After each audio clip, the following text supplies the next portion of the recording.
Come along with me, and I know you'll see that a song changes everything.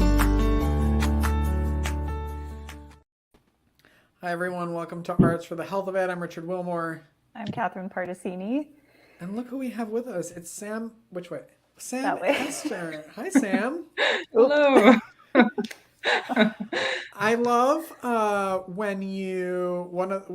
so in the pre-interview form, one of the things we asked them is like, what would you name your episode? And when you had graphic medicine on there, I was like, that's what I'm stealing from it, because it's so simple way to describe something that's not so simple. And so I would love for you to kind of tell people, first of all, who you are and what you describe as graphic medicine. Yeah, thanks so much for having me here and for letting me talk about a subject that I am totally, I really love and I'm happy to let people know about too. So I live in Calgary, Canada, and I wear a couple of hats, but they all have to do with art and writing. I write comics and I draw the comics too. And I also work as a graphic recorder. So there's going to be lots of graphic in this talk. A graphic recorder is somebody who's like a visual note taker. So we can talk more about that later. But I discovered the emerging practice of graphic medicine about 10 years ago. It was a phrase that was coined by a British physician, Ian Williams, who thought of graphic medicine as the intersection between comics and healthcare. And this really resonated with me because I love comics. That's what I do anyway. But graphic medicine is a pretty wide community, and there's lots of different ways that pictures can help with healthcare. And it's exciting to see, how they're all how it's turning into lots of different things.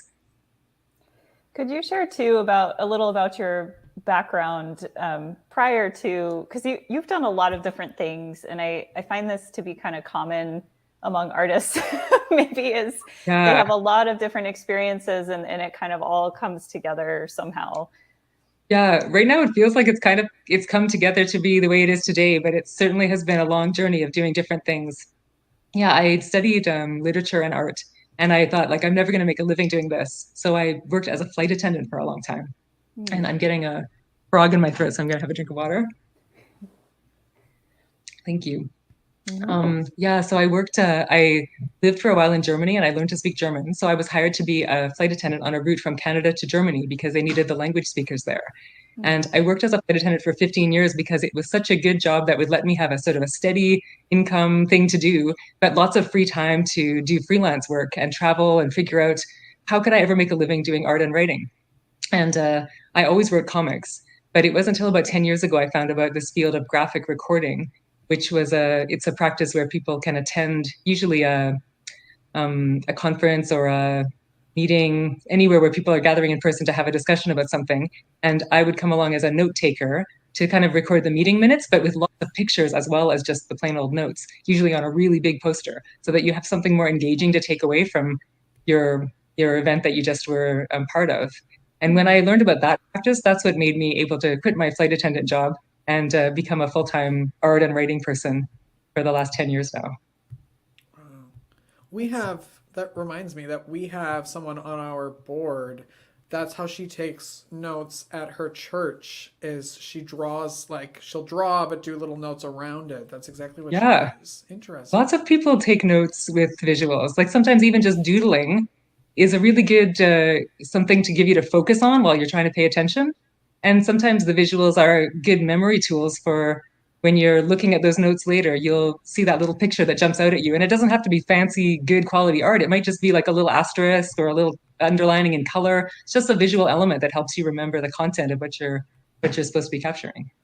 Yeah, and it can communicate a lot without having to read tons of words. So you kind of eliminate some barriers there potentially with language too. Yeah, totally. Yeah. So you did graphic recording, and then so tell us how you kind of started with like doing this with medicine or with healthcare. Yeah, so there's a few different ways that, like, I just discovered the term graphic medicine like sometime within the last 10 years. And when I thought of that, I was like, oh, there's so many ways I've been using graphics and art and writing as like in a healthcare context.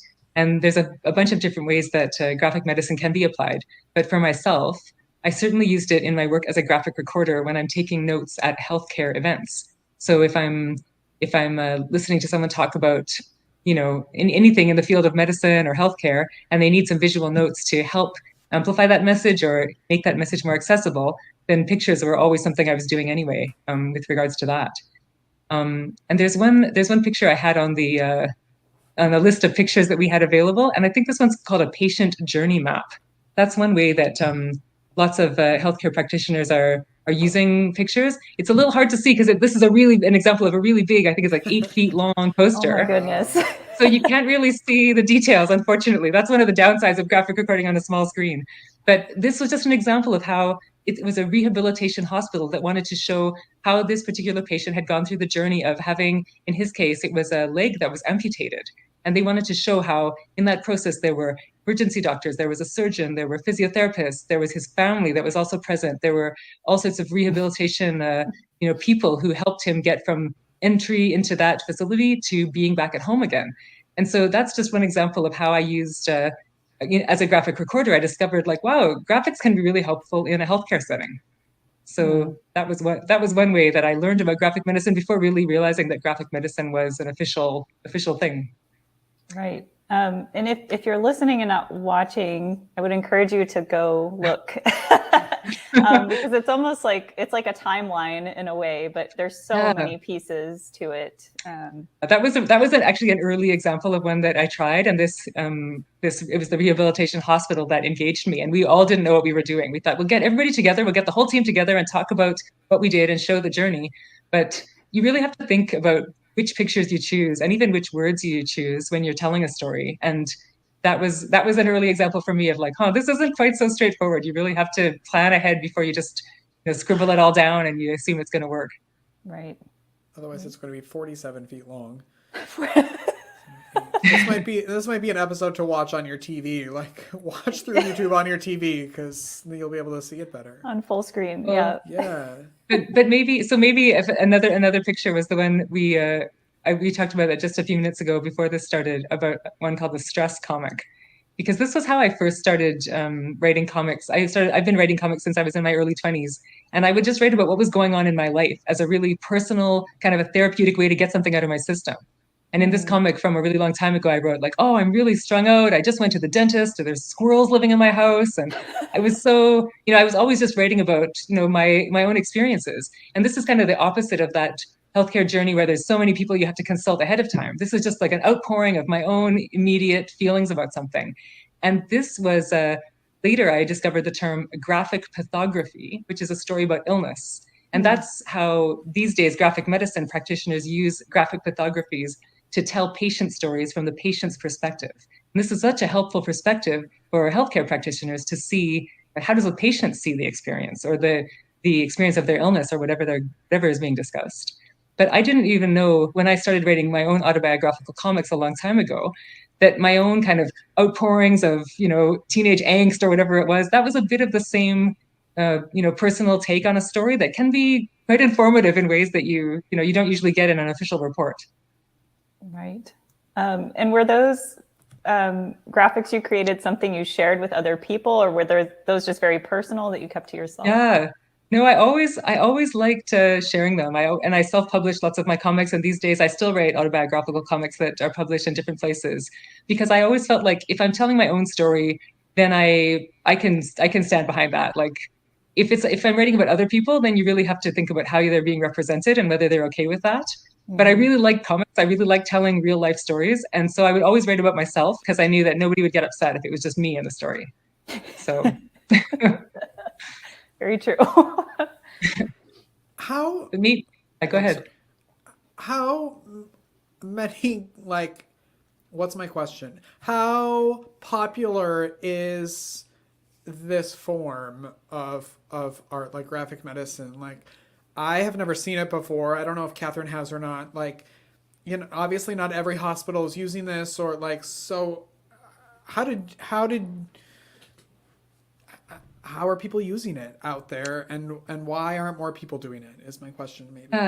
That's a great question. So I'm not really a graphic medicine expert. I kind of fell into this from my own lived experience, but I guess when I started using pictures in particular to help with my own healthcare experiences and more specifically with my mom's, because I'm a caregiver for my mom and I had been for about 10 years, that's when I found that pictures really seemed to be helping. And we could talk about those examples. But after I started doing that, and I heard the term graphic medicine was like a thing that, might sort of like, oh, that might describe what I'm doing. This is kind of cool. Then I actually reached out to some of the practitioners who do this as mostly in an academic context, and spoke with them to say like, hey, is this like an official term that I don't want to be appropriating or anything like that? Like I want to make sure that I'm using this in the right way. And they were like, no, this is a community. There's many people who are doing this all over the world, but the main area where I see it being used is in academia. So there's the first time I heard of this was from a med school teacher, and there's actually a picture of him on my list of pictures too, called Michael Green. I think that's how the picture is titled. Michael Green's a professor, as a medical school professor at Penn State University, who started teaching comics to interns and like medical students at his university. And I heard him speak in Calgary when he came here. That's when I took these notes a few years ago. And he had noticed that if students of medicine were seeing the patient's perspective in a comic, or learning to write comics themselves and thinking about like how comics are used to make choices in how you tell the story, like what do you depict, what goes in your panel, and all those different nuances that come in when pictures are involved, then this could really help them with their whole understanding of their future work in healthcare. So I guess to come back to your question about who's using this, since I discovered that there's sort of a core group of people who are operating this graphic medicine website and holding graphic medicine conferences that happen annually. They mostly, to me, seem to be in the world of academia and in like formal practice of medicine. So they're using graphic medicine as a teaching tool or as a research tool. But I really felt like this is lacking in the general public. I wanted more people to know about this, and maybe to use it the way I've been using it, just to help my mom who lives in long-term care. So that's when I gave a little talk about this last year, because I just wanted people in my town to know, like, hey, this is a thing that I'm not the expert, but I think that it's cool as well. Yeah, if you could tell us a little more about how you've used this with your mom. I've had some time to learn about this story, but I just find it really fascinating how you've brought all of this together in a way that's very, it's enhancing quality of life. I imagine gives you some peace of mind if you're able to communicate things through pictures to her doctors or her other caregivers that she has. Yeah. And like, honestly, this just started because I had to spend a lot of time with my mom in different like healthcare visits and hospitals.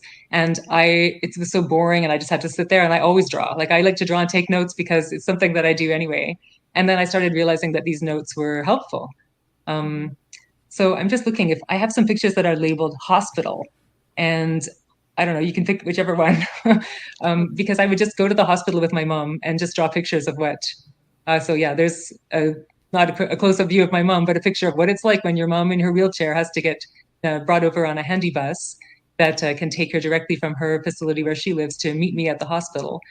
And so these kinds of pictures, or of my mom eating her hospital lunch. Maybe I should say a bit about my mom. She's named Jocelyn, and she's 73 years old. And for about 20 to 25 years, she's had Parkinson's. So Parkinson's has been something we're used to. It's nothing new for us. But as she started to have symptoms that were a bit more complicated, and also to have some experience of dementia that's related to Parkinson's, that's when communication got trickier, and that's when the pictures started helping. So, yeah. Yeah, totally. And these are the kind of things we started to do. Initially, I was drawing pictures on my mom's behalf. And so maybe there's one that might be called Help for Jocelyn, or maybe, I don't even know now. This one of those. Yeah, there you go. Thanks so much. Yeah, so these are the pictures I would draw in the hospital when I found like pictures were helpful at times when you don't know the people, or when you can't be there to communicate with them in that moment yourself. Because if I was there, then I could say to the doctor, oh, my mom is having some issues with, these hallucinations. Like, she thinks she's holding something in her hand, but she actually isn't holding something in her hand. Or she'll tell you she can do something, but she really can't. Or maybe it was physical symptoms, like how she was always leaning off to the left. And so if this wasn't something they knew about, they might see her sitting there just fine. And then 5 minutes later, she'd fall off her chair. So I could say that to them and explain it if I was there. But if I had to go away, that's when I felt like leaving a picture there would be just a way to fill that gap. So pictures started to feel like, yeah, totally, to be a time saver for everybody. Mm-hmm. I'm so And then later we started to use, yeah, go ahead. Sorry.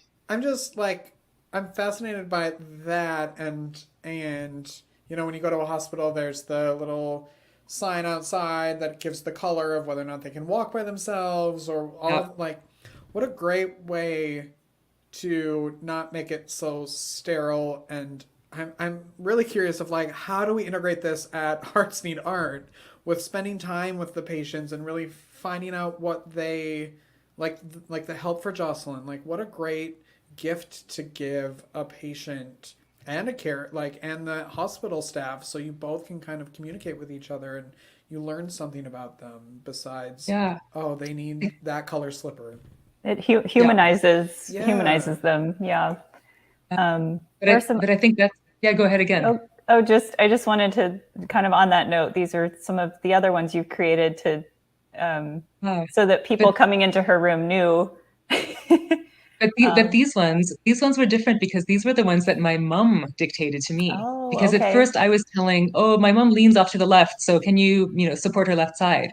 But then when my mom was doing a bit better, and this was when she was able to advocate more for herself, and I asked her, like, what do you think they should know when they come into the room? And I had not realized that holding a full cup of water would be too heavy for her. But she told me, like, please draw a picture that says, don't fill the cup all the way.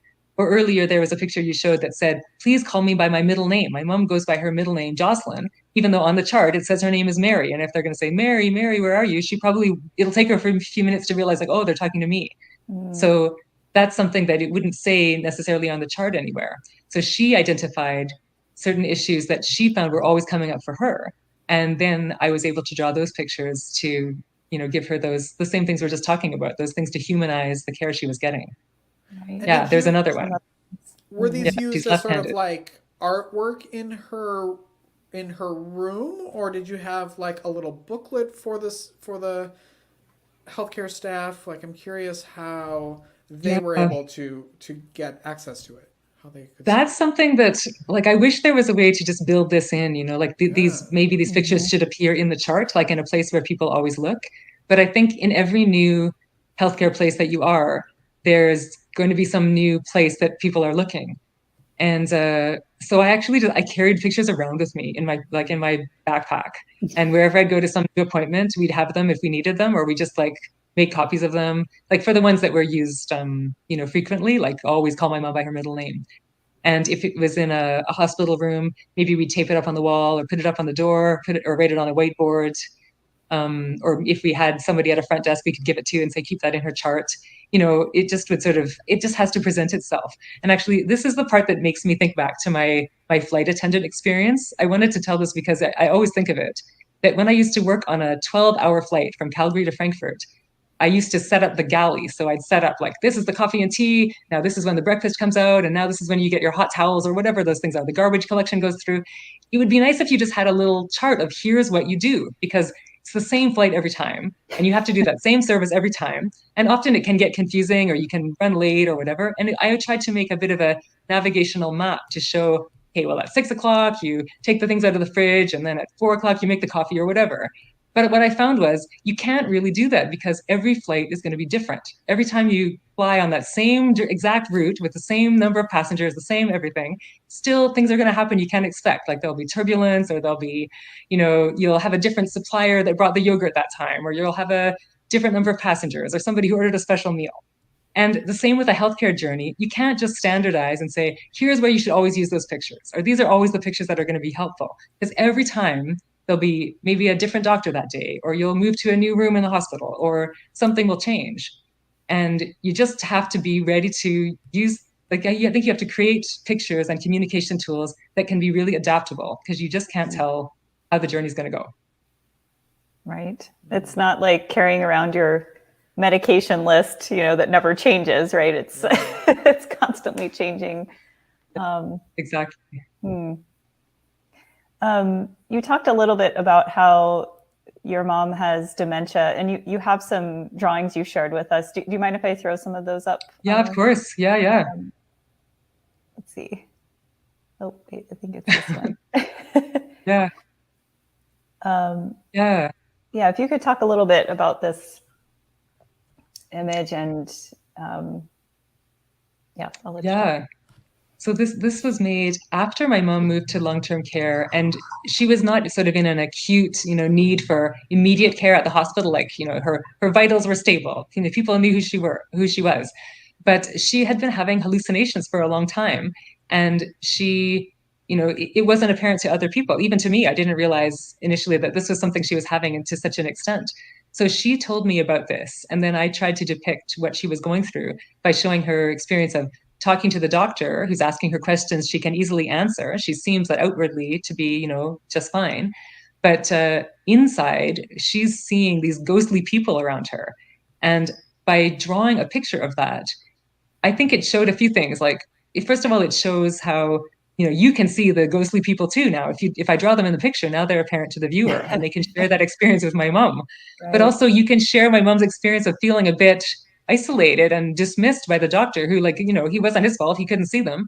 But the picture shows a bit more her experience of that isolation she was experiencing. Mm-hmm. Yeah. And then these comics were drawn for a magazine here in Calgary. It's a magazine about dementia and for families and people experiencing dementia. And so we wrote a few stories together, my mom and I, about her. This one was about her ghostly hallucinations and how we were able to learn more about them. And then the comics actually helped us. We took them to my mom's Parkinson's doctor, and he said, "Oh, I didn't know she was having hallucinations. Let's get some medication for that." And we thought that was we thought her hallucinations were kind of a side effect of some temporary medications she'd had at the hospital. Mm-hmm. But actually, these were an ongoing thing that could be treated. So the comic helped us to advocate for that. Mm. My grandfather had Parkinson's, and he had dementia as well. This was many years ago, and he would talk about the hallucinations that he would have. And it's just seeing these just makes me wonder, like, how it's just incredibly helpful. It's a really powerful way to depict their experience of it, even though other people around them might not be able to see what they're seeing. So you talk a little bit, or you shared a little bit, I think in the pre-interview, about how just kind of this field of graphic medicine can be used as a empathy promoting tool. And are there things that, like, I guess, what would you, if someone wanted to start incorporating this somehow, whether maybe they're a caregiver themselves, maybe they're not an artist, or are there any suggestions you have for how people could maybe pull pieces of this together to help a loved one? Yeah, totally. Yeah, I think it's easy to do the drawing part, because it doesn't have to be good, fancy artwork. The hardest part, I think, is the first part, and that's that you need to first don't bother to do this unless you have some trust with the person you're communicating about. So if it's for yourself, then you can do whatever you want, because just like me with my autobiographical comics, I can draw my own picture of, like, my knee really hurts and there's like some sharp lines coming out of my knee. Like, I know how my knee feels. But if you're working as a caregiver for someone, or you're advocating for someone else, then they really have to trust you to help tell their story, and you have to trust them. So that's the part that you can't just say, like, okay, go in and do that. You really should start with somebody that you have that relationship with, that luckily I'd built with my mom, so that she felt comfortable telling me, this is the picture that I'd like to have, or this is the issue that I'm experiencing. Mm-hmm. So after the first, starting with the trust, then the next part is to decide what's the message. And this is where the person who you're helping, that's their opportunity to share something that, the others might not see. So, I want people to know, like, my mom has Parkinson's, but she might want them to know, I don't know, please give me a few extra minutes when I come in the door, because it takes me a minute to get through the doorway and to sit down. And that might, like, just the fact that she can walk in slowly and be comfortable might set the whole meeting on a good foot for her, because she hasn't had to rush and stumble or something like that. And who knows, maybe that was something important that I didn't even know. So just the second step after building the trust is to decide what's the message that matters to them. Is it like they go by their middle name, or whatever those little details are. And only then, the third one is draw the picture. But the picture is just so, it only arises out of those two other steps. And those are things that people know about their family members, or they have the opportunity to find out. Then you just need to find some artist, or if you, feel brave enough to do it yourself, draw a little stick figure, or draw a, even just write the words and draw some little sparkly lines around them, or highlight them or underline them, so that people will, it'll catch your eye and you'll look at them. The message is the important part more than the pictures. Right. Yeah, you make them look so beautiful, really, but some of them are also just like sort of doodles, like with the cup Totally. half, like it doesn't have to be anything that you need crazy 20 years of experience in art or degree to do. It's really, and it would be nice if this was a mainstream thing that everybody did. So I still hope that that'll be the case. But in the meantime, since it isn't, you can take advantage of that. And on that whiteboard, bulletin board in your hospital room, tack up a picture that has, a highlighted squiggly line on it, or a circle around it or something. And people will probably look at it more than they might look at a chart, or not. Of course, the staff does look at your chart, but they might not in the moment. If you want something to catch their eye, visuals do catch people's eye. So that's the advantage you can use them to. I'm just so fascinated. I want you to come here to San Antonio and do a workshop for us at Hearts Need Art about how we can help facilitate that in hospitals, because it's so. Well, I'm figuring out, I haven't got it figured out, because this is not something I do for my full-time work. This is just something I started to do mostly with my mom, and the opportunities that keep occurring to me. Like, I really would love to have a program where people use pictures on admissions, for example, to long-term care, especially when there's people with dementia. Maybe you need to know about that person.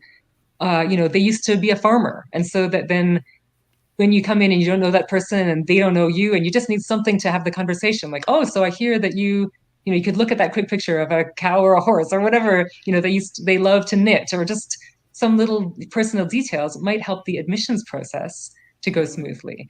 And then another person recently suggested to me, this would be so helpful to use for outpatient care. So maybe you're dismissed from some place and now you've got to go home, and maybe for yourself, you might remember, oh yeah, those are those exercises I had to do, or I don't know what, the new things out in the community are. So there's so many applications, but I'm a little bit floundering to think how to start putting that into practice, except in maybe some very small little pilot projects that can happen and then grow from there. Mm-hmm. But I do love what you said about that you did it just for your mom's benefit, and I think that's a great message for people out there of advocating for yourself and doing it. Doesn't have to be professional looking. It's really about advocating for yourself and making sure that the point is made and that those little things matter. They matter, yeah. And because those people who are going through that with their loved one who's sick, or with their own experience, they know what those things are. You'll know, oh, here's that thing that I always encounter when I go to the hospital. And maybe there's a time when you aren't going to be able to easily say that. Maybe you're just in the moment, you're nervous, or you might not have a chance to be sure you'll be able to find the time to talk to the doctor at the minute that the doctor's free. So if you have that picture or that little note ready, and you just have it ready for the moment that presents itself, then it really can make a difference on an individual level in a really big way.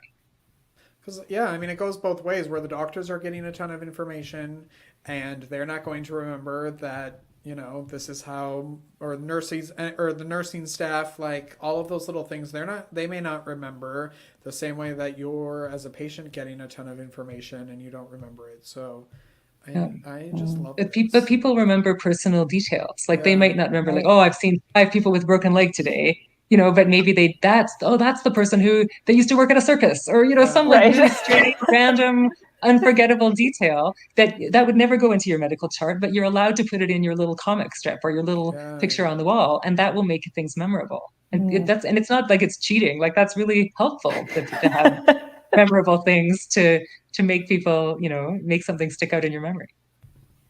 Right. Oh, it's amazing. What is the best way if people want to get in touch with you, or they want to learn more about this? Can you give us some resources on that? Yeah, for sure. Yeah. So let me think. I think if you're really interested in graphic medicine and you want to learn from experts who have much more experience and many different ways of practicing, more than myself, there's a website that's graphicmedicine.org.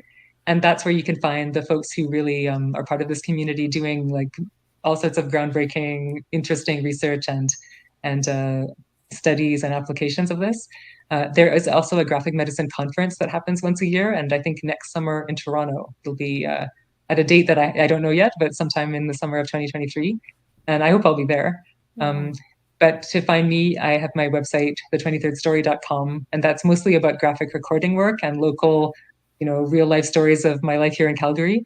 But every time there's a chance to do some graphic medicine, I'll probably be putting something about it there too. Can I ask what the 23rd story means? So I had an old like art and writing freelance business, and I had to have a new name just for some legal reasons. I suddenly needed a new name, and I live on 23rd Avenue here in Calgary. And I thought, this is the street, this is the place that started this whole story. So, and also I felt like by then I told at least 23 stories. So now I still live on 23rd Avenue, and it's still my my business name. You're locked in. Yeah, I've got to stay here. I love that. Sam sent a bunch of photos before the interview, and I wanted to just go one by one through all of them and have her because it's just remarkable what you're doing. But she said no, she doesn't want to spend 12 hours with us. But I'm hoping that we can throw some of them on our social media and so everyone can see. It's just what a great concept. Yeah. Well, it didn't exactly originate with me, but I'm so glad to be able to share what I've been doing in the hopes that it inspires others. And I'd love to see what other people are doing. I'd love for this to catch on more at a time when healthcare environments are really dealing with lots of challenges and they need all the tools and resources they can get. If this one would help a little bit, I'd be so happy. So yeah, share away. Yeah, I want to do some work after this and some research and see how we can integrate it into what we do, because it makes sense to me. So powerful. Yeah. And thank in you. So many ways, like so easy, like yeah. I don't know. But it's always the combination of words and pictures. Like the pictures, like you if you're doing whatever work you're doing, your message that you have got, or the thing you want to share. That's where it starts. And then the pictures are just there in support of that. Yeah. So start with the words and the message and make sure you include them as well. And then the pictures are just there to make it stand out. Even if it's clip art or something. Totally. Yeah, that's right. I mean, the more original and unique, the more eye-catching, the more memorable. But still, clip art is one step up from no clip art, right? So start small. Start with a visual that you're comfortable and see how it works. And then as you get more ambitious, then you can take it wherever you need. Right. Well, thank you so much, Sam. It was just great to learn more about how you're using this, and it just seems like such a vast opportunity. Like there's tons of opportunities to implement this. So thank you for spending time with us today. My pleasure. Thanks so much for having me. I'm really grateful. Thank you. And thanks for watching or listening. Make sure you subscribe wherever you're doing those things. Keep creating, everyone, and we will see you later. Bye. Bye-bye. Thank you for listening to Arts for the Health of It. This episode is produced by Hearts Need Art, creative support for patients and caregivers, and hosted by Richard Wilmore and Catherine Particini. You can support the show and help others learn about the healing power of the arts by visiting heartsneedart.org. The views expressed on this podcast do not necessarily reflect the views of Hearts Need Art, their staff, board members, or other affiliates. All content is created for informational purposes only. This podcast is not intended to be a substitute for professional medical advice or to diagnose and treat any health condition. Always seek the advice of your physician or other qualified health professional with any questions you may have regarding a medical condition. Never disregard professional medical advice or delay in seeking it.